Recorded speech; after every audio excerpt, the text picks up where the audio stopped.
إن الحمد لله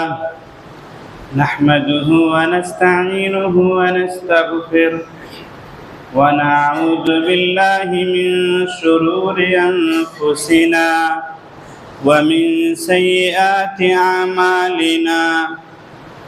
من يهده الله فلا مضل له ومن يضلله فلا هادي له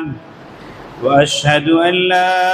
إله إلا الله وأشهد أن محمدا عبده ورسوله يا أيها الذين آمنوا اتقوا الله حق تقاته ولا تموتن إلا وأنتم مسلمون يا أيها الناس اتقوا ربكم الذي خلقكم من نفس واحدة وخلق منها زوجها وبث منهما رجالا كثيرا ونساء واتقوا الله الذي تساءلون به والأرحام إن الله كان عليكم رقيبا يا أيها الذين آمنوا اتقوا الله وقولوا قولا سديدا يصلح لكم أعمالكم ويغفر لكم ذنوبكم ومن يطع الله ورسوله فقد فاز فوزا عظيما أما بعد فإن خير الحديث كتاب الله وخير الهدي هدي محمد صلى الله عليه وسلم وشر الأمور محدثاتها وكل محدثة بدعة وكل بدعة ضلالة وكل ضلالة في النار فقد قال الله تبارك وتعالى في القرآن المجيد أعوذ بالله من الشيطان الرجيم من همزه ونفخه ونفسه بسم الله الرحمن الرحيم إن عدة الشهور عند الله 12 شهرا في كتاب الله يوم خلق السماوات والأرض منها 4 حرم ذلك الدين القيم فلا تظلموا فيهن أنفسكم حاضرین جمعہ، ہر قسم کی بڑائی، بزرگی، برتری اللہ وحدہ لا شریک خالق کائنات مالک ارض و سما کے لیے ہے، جو تنے تنہا اکیلا پوری دنیا کو چلا رہا ہے، جس کی جتنی بھی تعریف کی جائے کم ہے۔ ہم اپنی زبان سے صرف الحمدللہ رب العالمین کہہ سکتے ہیں۔ بعدہ درود و سلام ہو اللہ کے تمام نبیوں، رسولوں، نیک صالح بندوں پر، خصوصاً آمنہ کے لال عبداللہ کے لخت جگر عبد المطلب کی یتیم پوتے پر، جن کو اللہ رب العالمین نے رہتی دنیا تک کے لیے نبی اور رسول بنا کر مبعوث فرمایا۔ اللہم صلی وسلم وبارک علیہ۔ آج کے خطبہ جمعہ کے لیے میں نے جو موضوع منتخب کیا ہے وہ موضوع ہے ماہ محرم الحرام فضائل و احکام۔ آپ سب جانتے ہیں دن، رات، ہفتے، مہینے، سال، یہ سب اللہ رب العالمین کی تخلیقات میں سے ایک عظیم تخلیق ہے، جن کا وقت سے گہرا تعلق ہے، اور وقت کا تعلق شمس و قمر کے آمد و رفت سے ہے، چاند و سورج کے نکلنے اور ڈوبنے سے وقت کا تعلق ہے۔ اس روئے زمین کے موسم شمسی حرکت کے تابع ہیں، مگر عبادات، معاملات اور دیگر احکام یہ بیشتر ان کا تعلق چاند سے ہے۔ اور آپ سب جانتے ہیں ماہ محرم الحرام کا چاند نمودار ہو چکا ہے، نئے سال کی شروعات ہو چکی ہے۔ ماہ محرم الحرام یہ نہایت ہی عظیم الشان محترم بالشان مہینہ ہے، جس کی اپنے اندر خوب ساری خوبیاں اور فضیلتیں اللہ رب العالمین نے رکھ چھوڑی ہیں۔ یہ مہینہ اسلامی کیلنڈر کا ہجری تقویم کا پہلا مہینہ ہے۔ اس مہینے کو ہم اور آپ محاسبہ نفس کے اعتبار سے دیکھ سکتے ہیں، یا نئے سال کی شروعات کی پلاننگ کے اعتبار سے بھی ہم اس مہینے کو دیکھ سکتے ہیں۔ ماہ محرم الحرام یہ حرمت والے ان 4 مہینوں میں سے ایک عظیم مہینہ ہے، جس کی اللہ رب العالمین نے بڑی فضیلت بیان فرمائی۔ اللہ رب العالمین قرآن کے اندر فرماتا ہے ان عدت الشہور عند اللہ 12 شہرا فی کتاب اللہ یوم خلق السماوات والارض منها 4 حرم ذلک الدین القیم، کہ بے شک اللہ رب العالمین کے نزدیک کتاب اللہ کے اندر لوح محفوظ میں مہینوں کی تعداد 12 ہے، اس دن سے جب سے آسمان و زمین کو پیدا کیا گیا ہے۔ منہا 4 حرم، اس میں سے 4 حرمت والے مہینے ہیں۔ فلا تظلموا فیہن انفسکم، لہذا ان 4 مہینوں میں دوسرے مہینوں کے مقابلے میں اپنے اوپر زیادہ رحم کیا کرو اور ظلم نہ کیا کرو۔ ویسے تو سال کے 12 مہینوں میں لوٹ مار، قتل و غارت گری، جھگڑا، فتنہ و فساد سب کے سب ناجائز ہیں، مگر اس مہینے کے اندر کہیں زیادہ ان چیزوں سے اپنے آپ کو بچانے کی ضرورت ہے۔ ابتدائی آفرینش سے اللہ رب العالمین نے مہینوں کی گنتی 12 مقرر کی ہوئی ہے، اور ان میں 4 مہینوں کو عزت و تکریم والا مہینہ بنایا ہے۔ اس کی تفصیل، ان 4 مہینوں کی تفصیل صحیحین کی ایک روایت سے ہوتی ہے، جس کے راوی حضرت ابو ہریرہ رضی اللہ تعالیٰ عنہ فرماتے ہیں، اللہ کے نبی صلی اللہ علیہ وسلم نے فرمایا ان الزمان قد استدار کہیئتی یوم خلق اللہ السماوات والارض، کہتے ہیں بے شک زمانہ اپنی اصلی حالت پر لوٹ آیا ہے، جس حالت پر اللہ رب العالمین نے آسمان و زمین کو پیدا کیا ہے۔ لہذا سنو، ان میں سے 4 مہینے حرمت والے ہیں، 3 لگاتار ہیں، ثلاثۃ متوالیات، 3 مہینے لگاتار حرمت والے ہیں۔ کون کون سے ہیں؟ ذوالقعدہ، ذوالحجہ اور محرم، یہ 3 لگاتار ہیں، اور ایک رجب کا مہینہ ہے جو جمادی الاولیٰ اور جمادی الثانی اور شعبان کے درمیان پڑتا ہے۔ یہ 4 حرمت والے مہینے ہیں۔ اس حدیث کے اندر غور کرنے والی باتیں 2 بات قابل توجہ بات ہے۔ پہلی بات تو یہ کہ محرم الحرام حرمت والے مہینوں میں سے ہے، اور دوسری بات یہ ہے کہ زمانہ اپنی سابقہ اصلی حیات پر، اپنی اصلی وقعت پر لوٹ آیا ہے۔ کیا مطلب ہے؟ نبی پاک صلی اللہ علیہ وسلم نے جس سال حج کیا، اس سال قدرتی طور پر ذی الحجہ کا مہینہ کتنوں کفار مکہ گڑبڑ کیا کرتے تھے، لیکن اسی جگہ پر آ کر رک گیا تھا جہاں اس کو ہونا چاہیے تھا۔ جاہلیت کے دور میں یہ لوگ حرمت والے مہینوں کا بہت زیادہ احترام کرتے تھے، لیکن کبھی کبھار ہوتا یہ تھا کہ ذوالقعدہ میں بچے، پھر ذی الحجہ میں بچے، اور پھر محرم الحرام میں اپنے آپ کو بچانا ہے تو بڑا مشکل ہوتا تھا۔ تو یہ سب کیا کرتے تھے کہ محرم الحرام کے مہینے کو تاخیر کر کے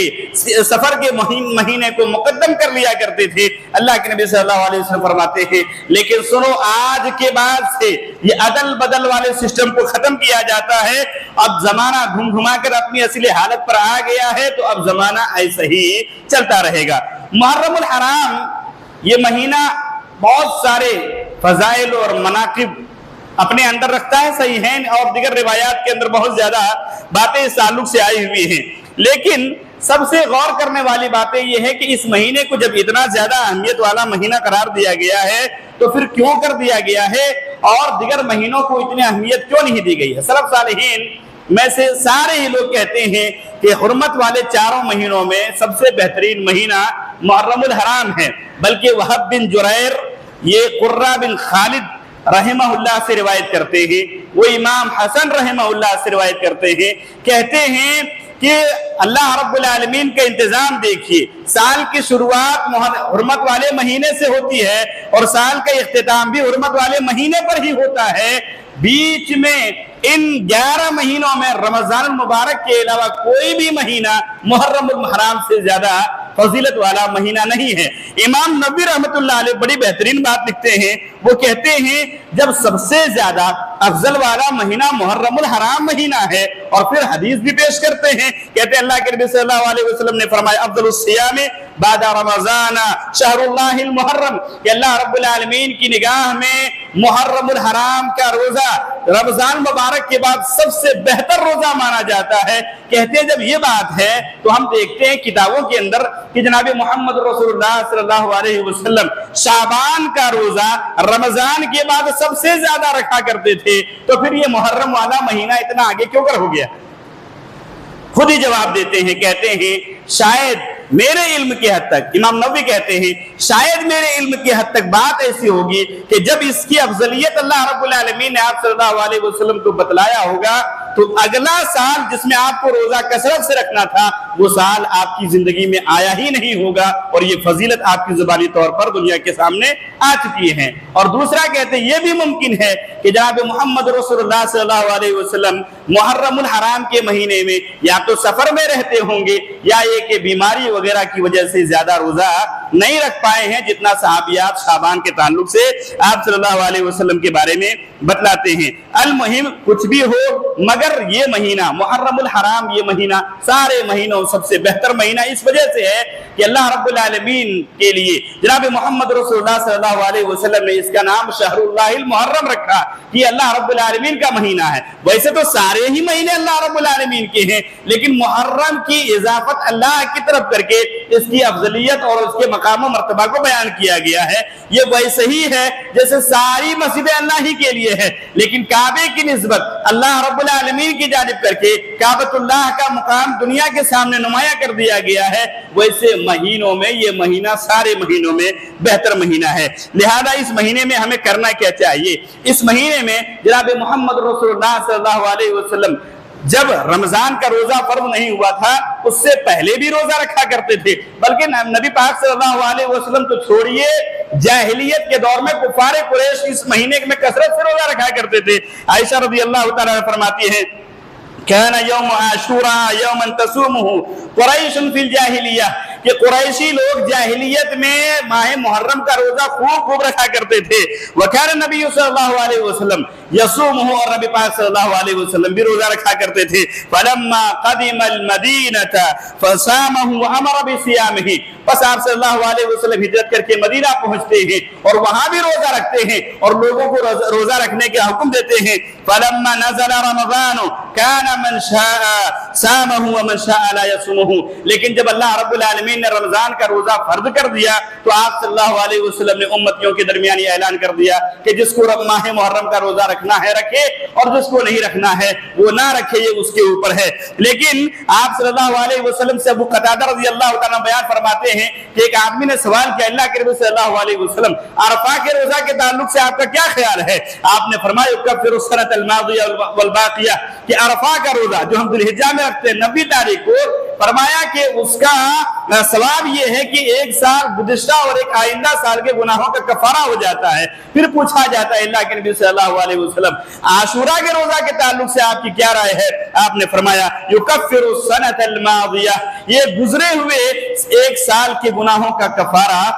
کا ذریعہ بن جاتا ہے۔ میرے بھائیو، عاشورہ کے روزہ کے پیچھے ایک بڑی تاریخ ملتی ہے اور اہم تاریخ ملتی ہے۔ آپ صلی اللہ علیہ وسلم ہجرت کر کے آتے ہیں، مکہ کے اندر بھی لوگ روزہ رکھتے ہیں، اس لیے آپ بھی روزہ رکھ رہے ہیں، لیکن آپ صلی اللہ علیہ وسلم جب مدینہ پہنچتے ہیں یہودیوں اور نصرانیوں کو دیکھتے ہیں کہ اس روزے کا بڑا اہتمام کرتے ہیں۔ آپ صلی اللہ علیہ وسلم نے پوچھا تم لوگ اس دن روزہ کیوں رکھتے ہو؟ انہوں نے کہا ھذا یوم صالح، یہ بڑا بہترین دن ہے، ایک نیک دن ہے، نجى اللہ بنی اسرائیل من عدوہم، اللہ رب العالمین نے بنی اسرائیل کو ان کے دشمنوں سے نجات دیا تھا۔ فصام موسیٰ علیہ السلام، تو موسیٰ علیہ السلام نے شکرانے کے طور پر روزہ رکھا، لہذا ہم بھی روزہ رکھتے ہیں۔ آپ صلی اللہ علیہ وسلم کہتے ہیں فانا احق بموسیٰ منکم فصامہ وامر بصیامہ، کہتے ہیں اے یہودیوں اور نصرانیوں،